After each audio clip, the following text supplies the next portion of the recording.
Judi online yang makin menjamur menimbulkan polemik. Iklan judi online yang muncul di berbagai media sosial juga semakin marak dan memudahkan masyarakat untuk mengakses situsnya atau aplikasi. Dengan bermodal telepon pintar, banyak orang mencoba peruntungan di judi online. Namun dalam jangka panjang, mereka akan kecanduan, kehilangan harta, pekerjaan hingga terlilit utang, sehingga jatuh ke jurang kemiskinan. Banyak dampaknya, merusak sebenarnya. Masyarakat banyak yang kehilangan harta bendanya kan. Tapi yang diuntungkan sebenarnya yang punya judi online di luar negeri, bukan di Indonesia. Buat apa? Berantas saja, tutup. Mindset sebetulnya, gaya cara berpikir. Jadi orang kan pastinya pengen duit cepat, pengen semuanya instan. Cara berpikir udah pasti rusak. Dan jadinya nggak mikir panjang gitu. Dari judi, pinjaman online, nyuri, itu kayak gitu-gitu udah pasti lah, nggak jauh-jauh lah gitu. Kementerian Komunikasi dan Informatika mengaku telah memblokir 500 juta situs atau aplikasi online sejak 2018 hingga Mei 2022. Bahkan baru-baru ini, Kemkominfo juga memblokir 15 game online yang mengandung unsur perjudian yang diselenggarakan oleh 6 penyelenggara sistem elektronik. Lebih dari 552.000 ya konten judi di ruang digital yang sudah diblokir dan di take down. Ya, rata-rata 12.300 konten judi di take down per bulan. Itu berarti apa? Ya, efektif ya surveillance system dan cyber patrol Kominfo setiap hari yang dilakukan. Sehingga bisa menjaga konten judi itu bisa diatasi. Namun ya, kita sama-sama ketahui patah tumbuh hilang berganti barang ini. Ya. Kita take down 410 yang muncul juga banyak setiap hari. Ya. Setiap hari. Sehingga kita harus melakukan patrolinya sepanjang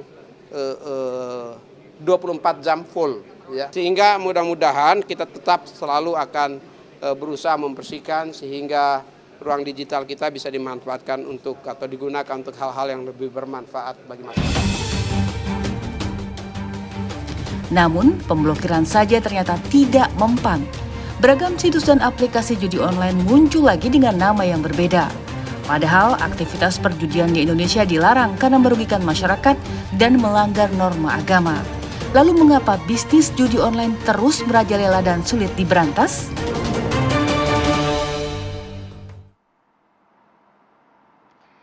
Halo, selamat malam pemirsa, apa kabar Anda? Pemirsa, keberadaan judi online ini tentunya meresahkan karena memang kecanduan judi online ini menyebabkan harta habis, kemudian juga terlilit hutang.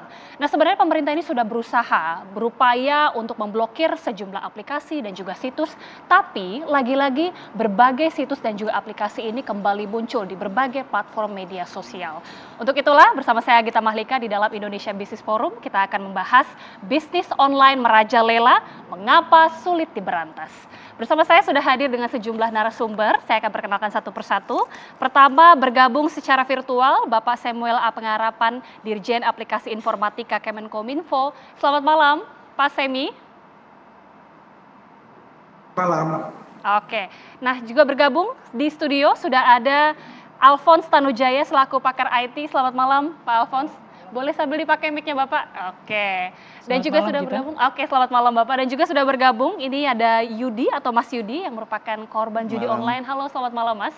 Oke. Dan nanti kita akan juga menunggu bergabung secara virtual anggota Komisi 1 DPR RI Bang Effendi Simbolon. Semoga semuanya dalam kondisi yang baik, Bapak-bapak dan juga Mas gitu ya. Kita mungkin awali ke Mas Yudi ya, sebagai korban judi online, bisa dikatakan korban begitu ya Mas. Mas Yudi mungkin bisa diceritakan dulu dong bagaimana sih awalnya bisa ikut bermain judi online, awal mulanya seperti apa? Saya awal mula main judi itu dari 2010. Oh, berarti sudah lama sekali ya? Dari 2010 sampai berhentinya itu 2021. Oke, Gitu. sudah 10 tahun lebih berarti ya? Ya, kurang lebih seperti itu. Awal mulanya gimana Mas? Awal mulanya dari game-game warnet gitu, game dari Facebook. Oke. Game Facebook itu ada kartu poker gitu. Awalnya dari dikasih ke temen juga sih. Dikasih ke temen bahwa itu bisa diuangkan gitu. Bisa dijual gitu. Terus sempet vakum juga, dan terakhir 2019 sampai di slot, judi slot gitu. Berarti sudah lama dan awal mula tahu dari teman begitu ya. Iya. Tapi keluarga ini tahu, Mas? Tahu, Tahu? tahu.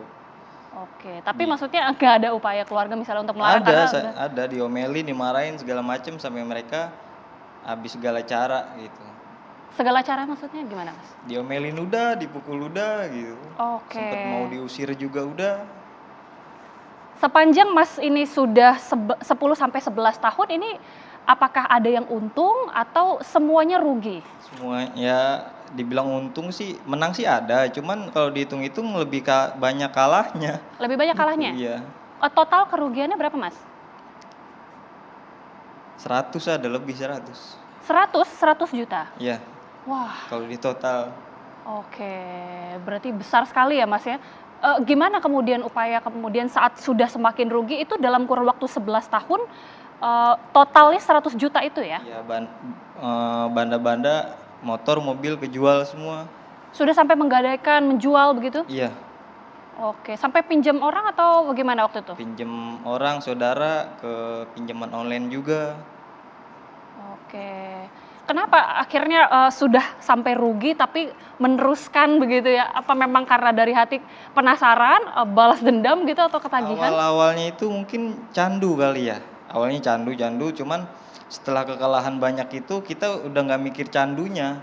Jadi kita mikir main itu gimana caranya kita untuk melunasi hutang gitu.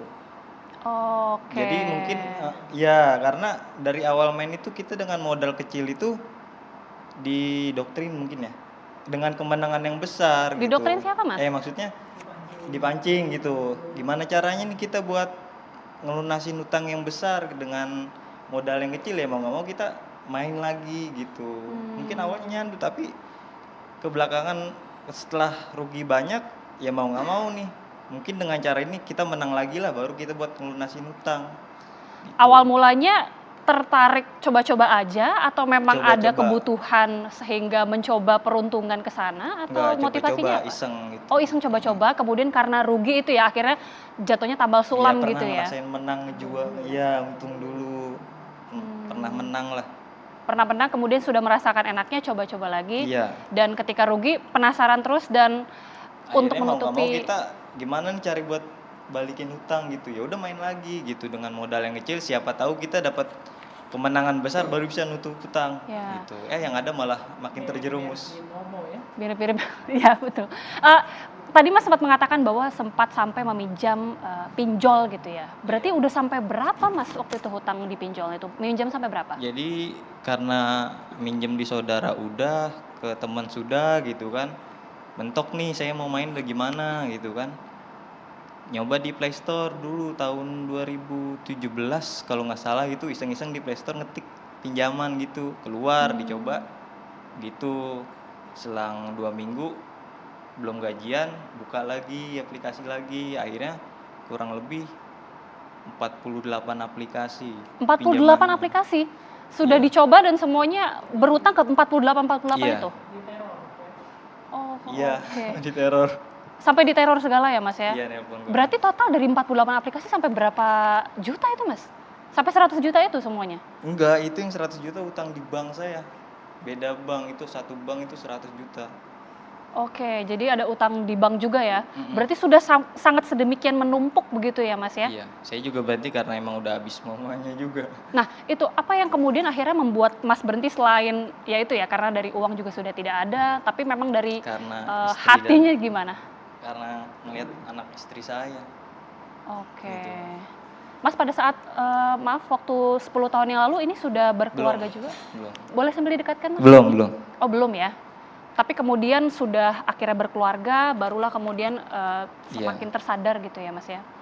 Karena saya diancam mau pisah, jadi saya lebih milih mempertahankan keluarga saya gitu. Saya juga berhentinya itu nggak langsung berhenti, bertahap gitu. Mulai dari kapan akhirnya Mels ini memilih untuk berhenti Mas? Tahun berapa? 2021 saya udah mulai berhenti, awal 2021. Oke. Sedikit-sedikit gitu. Sempat Mungkin nemuin kendala Mas atau gimana? Iya, kendalanya itu mungkin nyandunya itu, Kayak berhenti ngerokok susah ya? iya mungkin kali ya. Justru kalau iya, susah banget gitu, bawanya emosi juga gitu. Jadi pengennya menghalalkan segala cara gitu. Cuman untuk berbagi pengalaman aja ya, saya berhentinya itu ada yang mau-manage keuangan gitu, istri saya. Jadi misalkan kalau untuk yang udah berkeluarga, ada yang dipercaya untuk me-manage keuangan, biar kan ada yang nggak bisa deposit gitu. Istri yang pegang deh, pokoknya Iya, semua. Gajian heeh. istri yang pegang. Iya betul. Oke.